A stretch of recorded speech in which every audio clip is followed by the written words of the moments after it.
네, 이번에는 글로벌 시장 이슈 짚어보면서 내일장 투자 시그널도 올려보겠습니다. 오늘은 기업공시연구소 변영인 대표와 함께합니다. 안녕하세요. 네, 반갑습니다.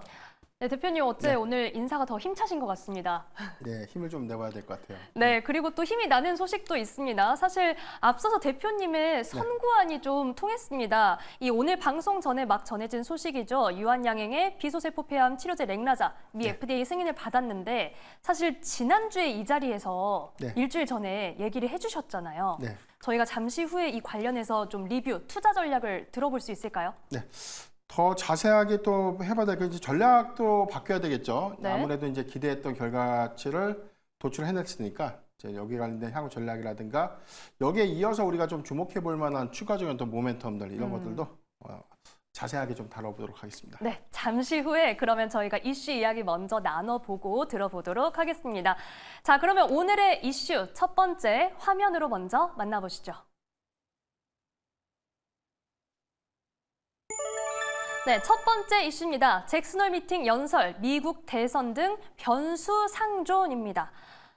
정말 8월은 어찌나 다이나믹한지 이벤트가 정말 많습니다. 특히 이번 주에 좀 몰려 있는데요. 잭슨홀 미팅 22일부터 현지 시각으로 22일부터 예정이 되어 있고 앞서 미국 민주당 전당대회는 현지 기준으로는 오늘 이틀 차에 접어들고 있는데 이 관련 내용들 하나씩 먼저 체크를 해볼게요. 결국은 9월 FOMC를 앞두고 파월의 입에 주목을 할 수밖에 없게 됐는데 어떤 내용, 어떤 코멘트가 나올 거라고 예상하세요? 사실 우리가 한 2주 전까지만 하더라도 2주 전의 주가의 흐름들은 굉장히 좀 공포스러웠고 얼마나 이게 좀 회복할 수 있을까 단기적인 어떤 시그널이 좀 결과론적으로 보면 이렇게 만회할 걸 왜 그렇게 힘들게 했을까 이런 좀 안타까움도 좀 드는데 일단 지난주의 경우에는 뭐 7월 인플레이션 지표들이 비교적 시장의 어떤 컨센서스를 좀 하회했던 이런 점들은 인플레이션이 완화됐다는 긍정적인 지표를 확인했었고 여기에 더해서는 소매 판매 지표가 굉장히 좀 견고한 흐름들을 좀 보여줬다는 것은 경기 침체가 과연 우려했을까 이런 부분들이라든 어떤 우려감들은 좀 쇠퇴되지 않았나 그렇기 때문에 이번 주의 경우에는 사실 뭐 잭슨홀 미팅이 주는 어떤 시사점 이게 뭐 굉장히 어떤 중요한 체크 포인트다 이런 것들보다는 사실 너무나 이 불확실성들이 큰 증시의 흐름들이었기 때문에 과연 이제 9월의 금리 인하에 관련된 어떤 전망치 내지는 금리 인하의 폭 이 부분에 대한 시장의 관심도가 더욱더 좀 커지지 않을까라고 좀 보고 있습니다. 전체적인 상황들 보면 페닉셀 장세 이후에 미국의 경우에는 뭐 S&P 500 지수라든가 나스닥 지수가 8거래 연속 좀 상승을 했는데 현재 일부 좀 혼조세를 좀 출발을 좀 하고는 있지만 그래도 좀 비교적 견고한 흐름들 안에서 상당한 어떤 낙폭 부분을 굉장히 좀 많이 축소시켰고 오히려 최고가 경신까지 좀 눈앞에 둘 수 있는 어떤 시그널 그러니까 수급이 그만큼 굉장히 좀 완화됐던 기조들을 좀 변모됐다라고 좀 보고 있는데 전체적인 어떤 상황들이 잭슨홀에서에 대한 파월 의장이 과연 어떤 스탠스를 좀 취할 것인가 그래서 이제 9월 달에 금리 인하는 할 것인가 그리고 금리 인하의 폭은 얼마나 될 것인가 더 크게 봐서는 올해 연내 금리 인하의 전체 폭을 1%대로 봐야 되는가 아니면 0.75포인트에 대한 인하로 좀 봐야 되는가 이 부분에 대한 어떤 점도 차이가 좀 있을 것이기 때문에 우리가 한 2달 전까지만 하더라도 이게 점도표가 이래도 좀 축소가 됐잖아요. 이제 이 부분 때문에 금리 인하가 올해는 좀 어려울 수 있다라는 부분들이 불과 좀 몇 개월 전까지만 하더라도 그런 어떤 의식들이 사실 이제 정책에 관련된 수혜 기대감을 좀 작용했던 점. 여기에 대해서 뭐 최근에 환율도 하향 조정을 좀 이어지고 있는 흐름들이 비교적 금리 인하에 관련된 어떤 시그널들을 시장이 좀 받아들이고 있는 어떤 흐름들이 아닌가라고 보고 있기 때문에 저는 굉장히 좀 긍정적인 어떤 지표를 좀 기대해 볼 만하지 않나라고 좀 보고 있고 최근에 뭐 연준 인사 대표적인 어떤 매파적 기류 인사였던 카슈카리 뭐 연은 총재의 경우에도 굉장히 뭐 보수적인 뭐 올해 연내 금리 인하는 하면 안 된다라는 어떤 스탠스를 취했는데 9월에 금리 인하를 할 수도 있다라는 시사 반응을 좀 했다는 것은 전체적인 어떤 상황들이 9월에 금리 인하의 가능성들을 좀 더 높게 평가하는 것이 아닌가라고 좀 보이기 때문에 잭슨홀 미팅에서의 관련된 파월의 어떤 메시지가 크게 좀 주목되고 있는 상황이 아닌가라고 좀 보고 있습니다. 네, 이렇게 잭슨홀 미팅을 앞두고 어떤 점에 좀 집중을 해서 살펴봐야 되는지 그리고 앞서 나오고 있는 발언에서는 어떤 포인트에 집중을 해야 하는지 정리를 해주셨습니다. 자, 이번에는 그러면 미국 대선 관련된 얘기를 해볼게요. 우선 뭐 민주당은 전당대회를 하고 있고 여기에 트럼프 전 대통령도 전기차 세액공제 폐지 관련 발언이 나왔는데 이게 좀 시장에 어떤 영향을 확실히 줄 수밖에 없겠죠? 어제 발언까지만 하더라도 그렇게 크게 좀 작용한 모습은 아니었어요. 왜냐하면 테슬라가 전거래 주가가 좀 강했기 때문에. 네.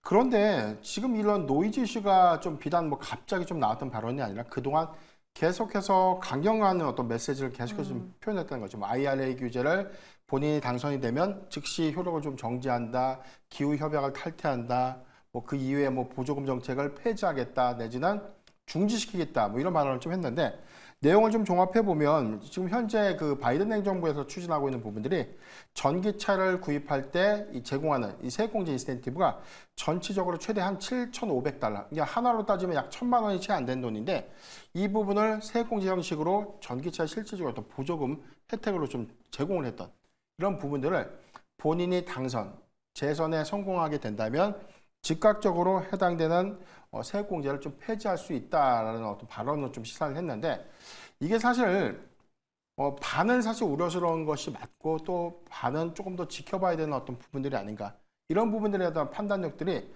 과거보다는 좀 많이 완화되지 않았나라 좀 보고 있어요. 과거에는 뭐 트럼프의 어떤 이 강경한 발언들 때문에 전체적으로 보면 뭐 2차 전지 섹터가 굉장히 좀 크게 좀 조정을 받거나 특히 신재생 에너지 관련 종목들의 경우에는 단기 조정폭들이 좀 더 크게 좀 작용했었던 측면들인데 오히려 해리스 부통령의 이 선전 효과, 뭐 여론조사에서 뭐 최근에 1위를 하고 있고 굉장히 좀 당선 가능성이 좀 높아진다는 어떤 그런 완충 효과 때문인지는 모르겠지만 트럼프의 강경한 발언이 시장의 영향 관점에서 다소 좀 제한적인 흐름을 좀 보여주지 않나라고 좀 보겠습니다.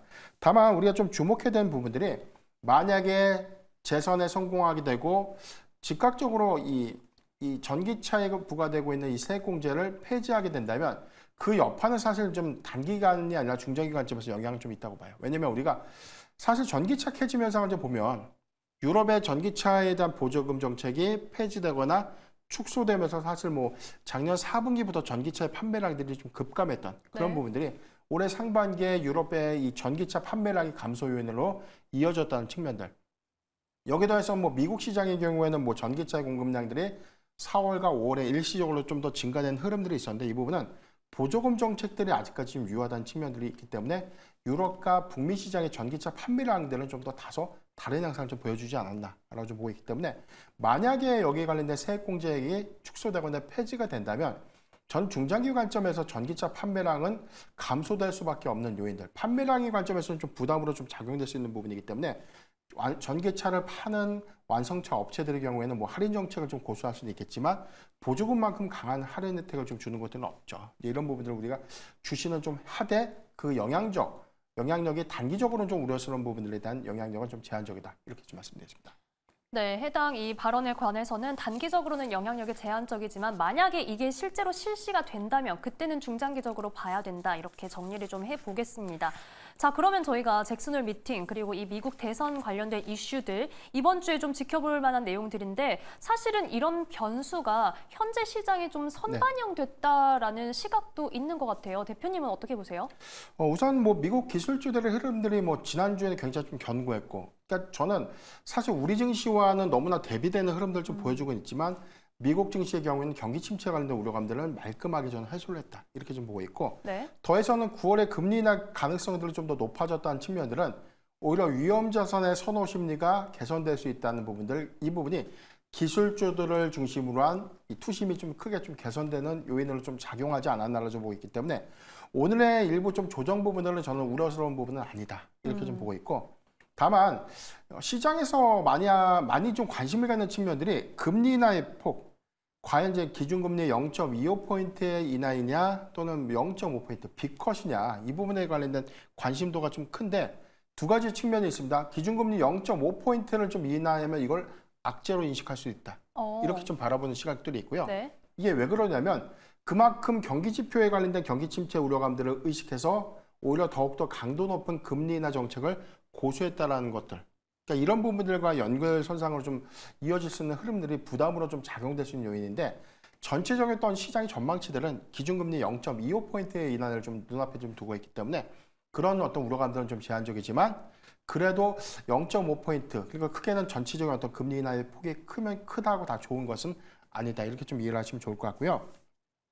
패드워치가 조금 이 전망했던 내용들 좀 보면 좀 9월에 기준금리 0.25포인트의 인하치를 73.5포인트 정도에 대한 전망으로 좀 반영을 시켰는데 그러니까 불과 한 일주 전까지만 하더라도 0.5포인트에 대한 인하 확률에 대해서는 한 40%대까지 올라갔었는데 최근 집회에서는 한 26.5%까지 좀 떨어졌다. 이 부분은 네.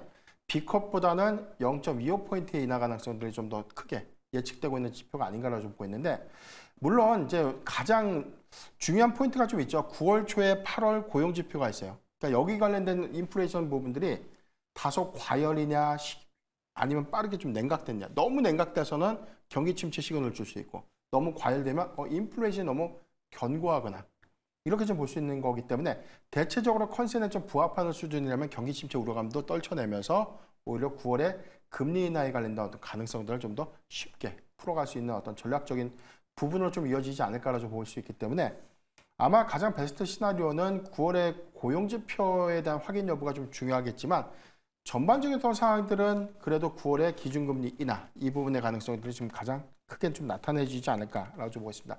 다만 시장이 좀 전망하는 뭐 블룸버그 통신의 경우에는 뭐 파월 의장이 이번에 잭슨홀 미팅에서 네. 우리 금리 인하에 관련된 스탠스를 다소 애매모호하게 또는 보수적으로 좀 표현할 수 있다. 애둘러 금리 인하에 관련된 부분들에 대한 발언을 안 할 수도 있다라고 좀 전망을 좀 하고 있는 부분들이 이게 좀 약간 뭐 의식이 돼서 이런 부분들보다는 8월, 그러니까 9월 초에 이제 8월 고용 지표에 대한 이 지표 확인들이 선행돼야 되는 어떤 측면들 좀 있기 때문에 이런 부분들을 염두한 발언도 있을 수 있다는 것들에 대한 경계심을 좀 부각시키지만 저는 그 시장 영향에서는 뭐 거의 그렇게 좀 큰 영향도 좀 떨어지지 않을까 그렇게 좀 판단해 보고 있습니다. 네, 사실 뭐 연준은 계속해서 데이터를 확인을 하고 이 정책을 실시하겠다 이런 네. 말들을 했기 때문에 그리고 경기 침체 공포를 굉장히 강하게 불러왔던 게 그 시작이 또 실업률이었잖아요. 네. 그래서 아무래도 고용 지표, 이 9월 초에 발표가 되는 8월 고용 지표에 대한 확인이 필요하다 이렇게 정리를 해보도록 하겠습니다. 자, 그럼 이번에는 저희 화면으로 두 번째 이슈 만나볼게요. 네, 두 번째 이슈입니다. 세계 3대 게임쇼 게임스컴 2024 개최입니다. 네, 자, 북미 유럽권 최대 규모의 종합 게임 전시회죠. 게임스컴 2024 지금 하루가 남아있는 시점인데 지난해와 비교하면은 좀 우리 국내 게임사들이 많이 도전장을 내미는 것 같아요. 이 관련해서 자세한 내용 먼저 짚어주시죠. 네.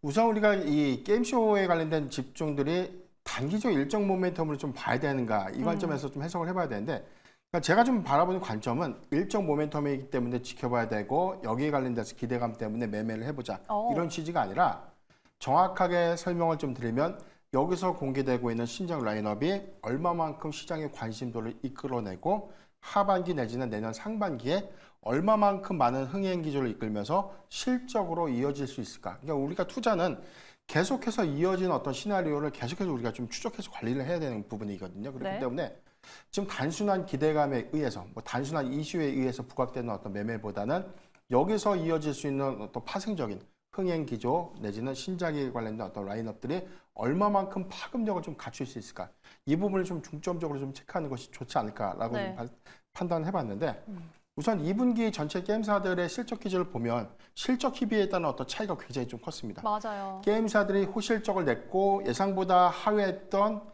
어닝미스를 냈던 종목들의 경우에는 주가의 조정폭들이 굉장히 컸었고요. 실적의 어떤 기대 요인들이 굉장히 컸던 뭐 크래프톤의 경우에는 지금 단기간 좀 급등했던 그런 배경들을 좀 작용을 했었고 넥슨이라든가 넥슨 게임즈라든가 뭐 넷마블 같은 종목들 이런 종목들이 실적 호전을 좀 보였고 데브 시스터즈의 경우에는 적자 전환이 예상됐지만 그래도 흑자 전환에 좀 성공을 하면서 하반기에 실적 기대 요인들을 좀 달라졌다는 측면들. 그런데 우리가 게임사들을 보면 장사를 매우 잘했는데 여기서만 끝나는 것이 아니라 하반기 신작에 관련된 모멘텀이 있는 종목들의 경우에는 비교적 주가가 탄탄하게 좀 유지가 됐고 만약에 신작 게임이 그 출시가 지연되거나 부지한 그런 기업들의 경우에는 오히려 양호한 실적을 냈음에도 불구하고 주가의 상승 탄력도가 굉장히 떨어지고 있음을 좀 확인할 수 있었듯이 이번에 뭐 게임스컴 2024에서는 하반기 신작이 굉장히 중요한 상승의 좀 트리거가 되지 않을까 좀 전망해 보고 있습니다. 일단 뭐 게임사들을 보면 넥슨과 펄어비스, 크래프톤, 뭐 하이브 IM, 그 다음에 카카오 게임즈가 좀 참여를 하는데 국내에서는 뭐 최다 규모로 이번에 좀 참여를 한다고 합니다. 그렇기 때문에 여기서는 신작 게임 출시 그리고 신작에 관련된 일부 라인업을 좀 공개하는 데 그치지 않고 어워드죠. 해당된 게임에 대한 어떤 수상작을 선별해서 이 부분에 대해서 이제 홍보가 되는 흐름들 좀 있는데 작년의 사례 게임스콤 2022 사례를 좀 보면 네.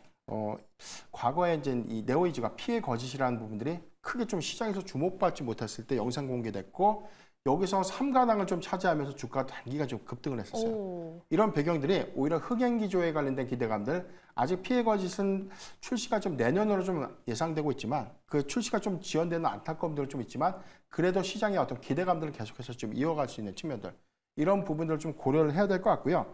여기 더해서는 펄어비스의 붉은 사막 그리고 크래프톤의 인조이 그리고 넥슨 자회사 네오플의 퍼스트 버스커 카잔이라는 이 세 개 게임들이 지금 수상작이 좀 선정이 됐는데 일단 붉은 사막의 경우에는 그 출시가 계속해서 좀 지연되고 있는 효과들 좀 있지만 오히려 시장의 어떤 관심도는 굉장히 좀 커지는 게임이 아닌가.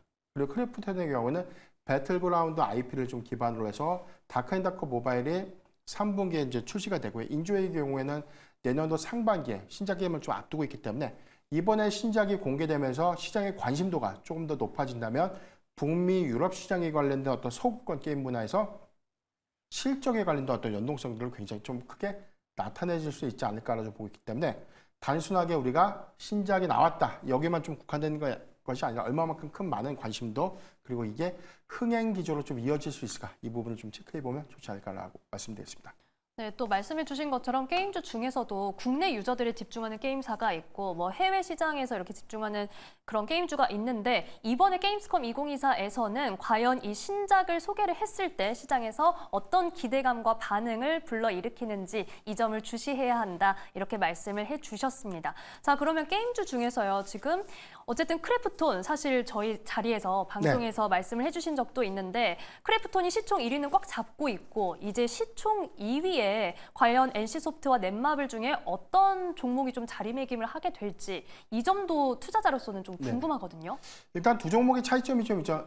넷마블의 경우에는 2분기 실적 기조가 굉장히 좋았고 이제 오히려 이 나 혼자만 레벨업 IP에 대한 성공, 이 흥행 기조가 2분기에 국한되는 것이 아니라 3분기 그리고 4분기까지 실적이 기대 요인들이 굉장히 큰데 반해서 오히려 NC소프트의 경우에는 간신히 2분기에 적자는 좀 면했지만 3분기 전망은 굉장히 좀 암울하죠. 이런 부분들을 관점에서 보면 단기 낙폭과대를 좀 이어지는 흐름들이지만 신작 게임이 부재하고 흥행 기조가 좀 떨어졌던 NC소프트보다는 오히려 넷마블의 약진이 더 예상되지 않을까를 좀 보고 있기 때문에 항상 우리가 좀 게임주들을 볼 때 가장 중요한 부분은 OPM, 매출액 대비 영업이익의 폭이 얼마만큼 많은 비중을 좀 차지하는가. OPM이 높은 기업들을 선별을 해야 될 것 같고요.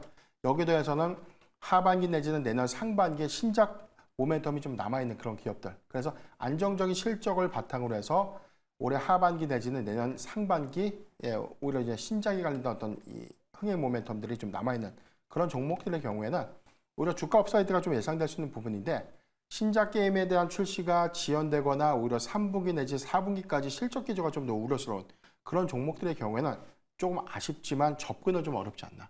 그러니까 가격은 굉장히 싸서 가격적인 어떤 이점을 보면 접근은 좀 가능하다 이렇게 좀 볼 수 있는데 우리가 추세를 좀 전환시키기 위해서는 실적이라는 어떤 수반 요건들을 확인해야 되는데 어떤 이런 부분들에 대해서 수익성 지표가 좀 개선되고 있지 못하는 측면들을 좀 감안을 할 때는 좀 다소 좀 리스크하지 않나라고 보고 있기 때문에 저는 사실 실적적인 관점에서는 크래프톤도 계속해서 좀 관심 있게 봐야 되지만 넥슨 게임즈라든가 넷마블 이런 종목들은 계속해서 좀 주목을 좀 해보면 좋지 않을까라고 좀 판단해봤습니다.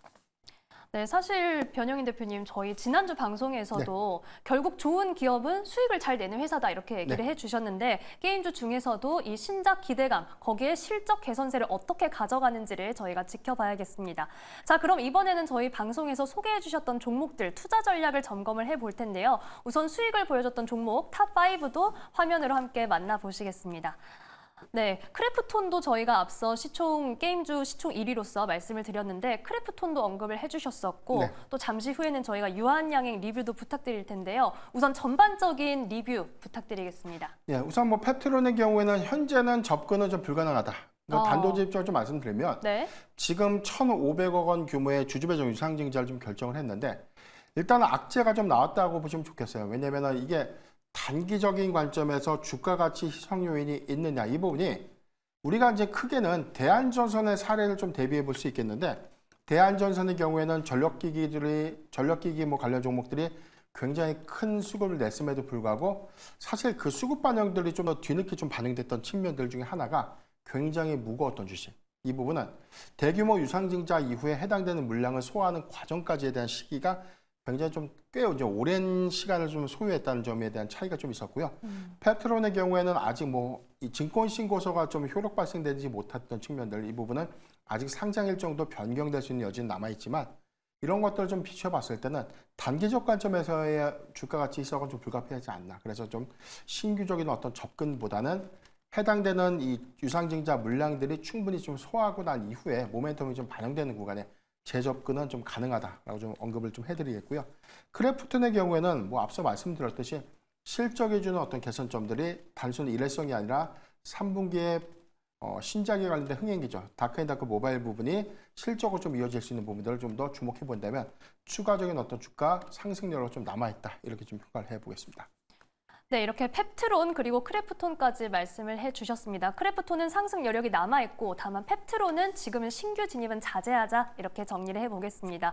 자, 그러면 오늘 이슈가 나왔던 유한양행 네네. 리뷰도 좀 부탁드릴 텐데요. 내일 주가 흐름은 또 어떻게 예상을 하고 계세요? 예, 일단 뭐 오늘 사실 뭐 장 종료에 공시가 나온 것이 아니라 네. 사실 보도자를 통해서 먼저 좀 접근이 발표가 좀 된 부분들이기 때문에 그렇죠. 원래 예정 사항들은 미국 현지 시간으로 한 22일 날 좀 발표가 될 예정이었는데 결론적으로 말씀을 드리면 사실 유의미한 성과 이상의 굉장히 좀 큰 성과를 좀 이룩했다라 좀 봐야 될 것 같고요. 단순하게 저는 이 부분을 세론 효과로 좀 작용한다는 것은 좀 말이 안 된다라고 좀 언급을 좀 드리고 싶습니다. 네. 지난 고가가 7월 16일 10만 400원이었는데 단순한 기대감들이 주가에 저는 크게 좀 반영되지는 못했다라고 좀 보고 있고 유한행의 경우에는 여기서 FDA에 대한 시판 허가가 단순하게 승인 허가로 끝나는 것이 아니라 여기서 유입될 수 있는 마일스톤의 규모는 전체 6천만 달러, 하나로 따지면 약 800억 원 정도가 올해 연내 반영이 된다면 전체적인 유한양행의 영업이익 사이즈를 보면 1,000억 원대 영업이익에 대한 반영 효과들은 오히려 하반기 실적 요인으로 좀 작용될 수 있고요. 앞으로 예상되고 있는 랭라자 리브리반트의 병용치료제 판매량들이 계속해서 좀 증가된다면 전체 로열티 수입은 약 10% 정도로 좀 추정되고 있기 때문에 2025년도에 추정되는 영업이익의 폭은 1,600억에서 한 2,000억 원대로 전 추정해 볼 수 있겠습니다. 다만 여기에 연동돼서는 3차 치료제 부분들 그리고 여기에 더해서는 뭐 지금 SC 제형제라고 불리고 있는 피아 주사제로서 네. 지금 다시 이제 FDA 승인 신청을 좀 해놓은 상태이기 때문에 지난 아스코 2024에서의 관련한 유효성이라든가 안정성 지표가 기존의 어떤 이 IV 제형제보다도 더 양호한 지표를 좀 냈다는 측면에서 추가적인 어떤 이 시판허가 모멘텀도 주목해 볼 수 있는 요인들 이런 것들 좀 고려해 보면 유한양행은 여기서 끝이 아니라 여기서 주가는 시작될 수 있음을 우리가 좀 기억하면 좋지 않을까라고 좀 말씀드리겠습니다. 네, 유한양행의 흐름은 여기서 끝이 아니라 시작이다 이렇게 얘기를 해주셨습니다. 앞으로도 모멘텀들이 많이 남아 있으니까요. 계속해서 저희 대표님과 함께 지켜보시기 바랍니다. 자, 그러면 이번에는 대표님의 내일장 관심 종목 어떤 종목 저희 보면 좋을까요? 네, 게임 섹터 중에서는 이게 지금 게임스컴 2024에 참여하는 기업은 아닌데 전 데브시스터즈를 좀 준비를 해봤고요. 오늘 1% 하락을 한 41,200원들. 네. 지난 고가가 6월 26일 76,300원대 실적 기대감들 다 반영시켰는데 최근의 낙폭들이 굉장히 좀 가파르게 좀 하락을 한 측면들이 있었는데 이런 원인적인 측면들을 보면 다름 아닌 컴투스의 이 오뱅 이슈가 좀 불거진 거죠.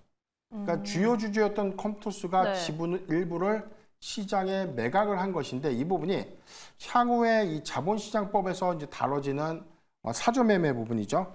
전체 지분 10% 이상을 좀 보유하고 있는 이런 어떤 주요 주주가 주식을 처분할 경우에 일정 매매 목적과 가격 수량들을 사전에 좀 공시하는 그런 어떤 의무 부분을 해지하기 위해서 미리 10% 미만으로 좀 주식을 팔았다. 이런 어떤 풍문들이 투심을 좀 악화시킨 요인으로 좀 작용을 했는데 다시 한번 좀 딱 잘라서 좀 말씀 좀 드리자면 데브시스터즈의 경우에는 컴투스가 10% 미만의 지분을 처분했다고 해서 지분 공시의 의미가 없는 것이 아니라 지분 공시는 몇 주를 팔아도 계속 해야 되는 겁니다. 그쵸. 5 영업일 안에는 무조건 지분 공시에 대한 변동 수치들이 다 확인될 수 있는 부분들이기 때문에 오버행 이슈를 여기에 접목시켜서 데브 시스터즈의 추가 하락을 좀 예상한다는 것은 다소 좀 지나친 판단이 아닌가라고 좀 보이기 때문에 오히려 이런 노이즈가 주는 어떤 부분들, 이런 부분들에 대한 리스크 부분을 좀 더 너무 무서워할 필요는 없다라고 좀 보고요. 오히려 하반기에 이 쿠키런 모멘텀에 대한 신작 흥행 기조가 7월에 매출 실적으로 인식됐던 부분들을 우리가 좀 상기를 해본다면 2분기 다소 좀 부진했던 실적 기조가 3분기를 기점으로 수익성 지표가 크게 좀 완화될 수 있는 부분들을 주목해 볼 필요가 있지 않나라고 좀 보고 있습니다. 저는 4만 천 미만 구간에서는 분할 매수는 좀 가능하다라고 좀 보이고요. 최근에 오버행 이슈에 관련된 이슈가 단기적인 관점에서 노이즈 이슈로 좀 작용하는 측면들이 있지만 저는 이거에 관련된 어떤 수급 영향은 좀 제한적이다는 점, 이 점을 좀 참고해 본다면 지금 구간에서는 좀 저가 매력도는 좀 충분하지 않나라고 좀 판단해 봤고요.